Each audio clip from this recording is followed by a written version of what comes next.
राम राम दोस्तों। आज का विषय थोड़ा गंभीर है।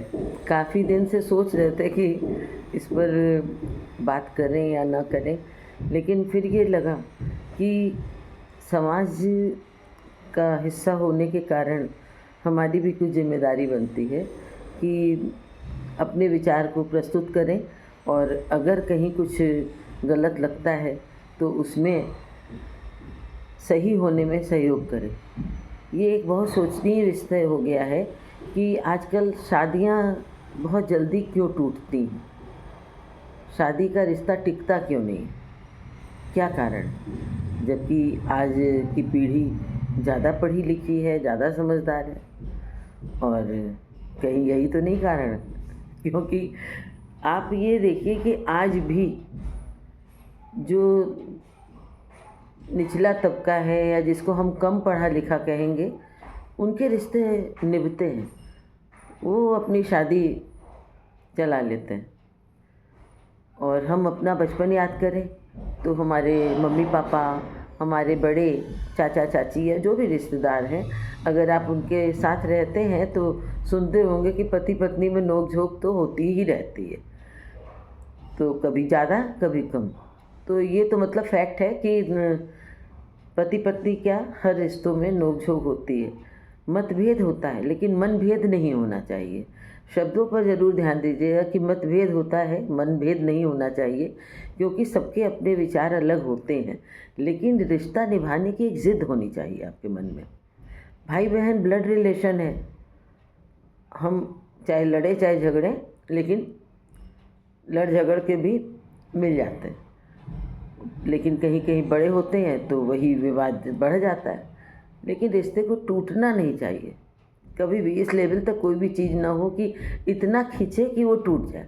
लेकिन आज बात हम खाली पति पत्नी के रिश्ते पर कर रहे हैं, क्योंकि आज आप इधर उधर जहाँ भी देखिए, जो ज़्यादा पढ़े लिखे हैं, बड़ी बड़ी जॉब वाले हैं, एक से एक पैसे वाले हैं, शादियाँ बड़ी हाई फाई होती है, डेस्टिनेशन मैरिज होगी, बहुत कुछ होगा, लेकिन दुर्भाग्य से रिश्ते बहुत कम ऐसे हैं जो चलते हैं, जो टिकते हैं। लेकिन आप ध्यान दीजिए, वहीं टिकता है जहाँ वो धार्मिक प्रवृत्ति के भी रहते हैं साथ में। ये हम नहीं कहते आप हर समय घंटी बजा करके पूजा करते रहिए।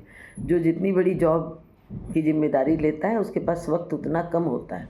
लेकिन आपके विचार विचार ईश्वर पर विश्वास करने वाले हों, और धर्म पर चलने वाले हों, अच्छी राह पर चलने वाले हों, और ये मानने वाले हों कि हर इंसान में फ़र्क होता है, खाली शरीर से या चेहरे से नहीं, दिमाग से भी होता है, दिल से भी होता है। स्त्री और पुरुष के भी दिल में बहुत अंतर होता है। स्त्री थोड़ा नाजुक स्वभाव की होती है, वो थोड़ा भावनाओं से जब सोचती है, सोचना चाहिए, क्योंकि रिश्ता निभाने की जिम्मेदारी दोनों की होती है।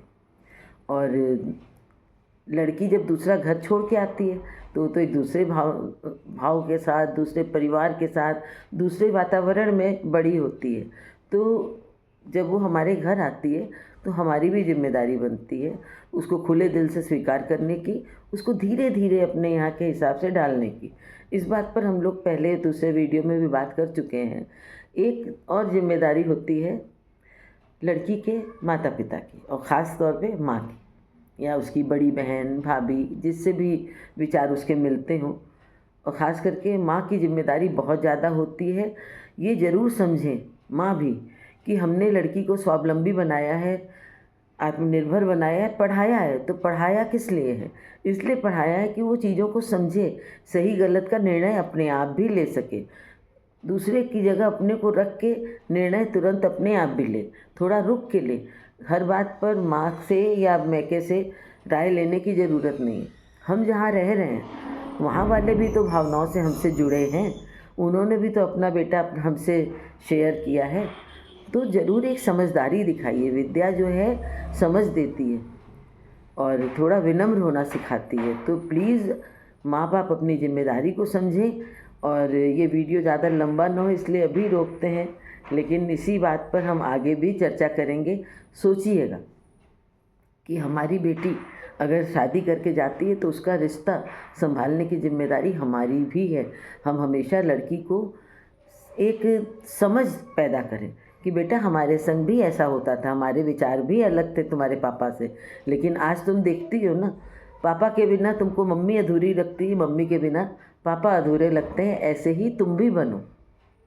पति पत्नी का रिश्ता सबसे बड़ा, सबसे पवित्र और बहुत ही खूबसूरत और महत्वपूर्ण रिश्ता होता है। इसको निभाइए, प्यार से निभाइए, बहुत अच्छा रिश्ता है।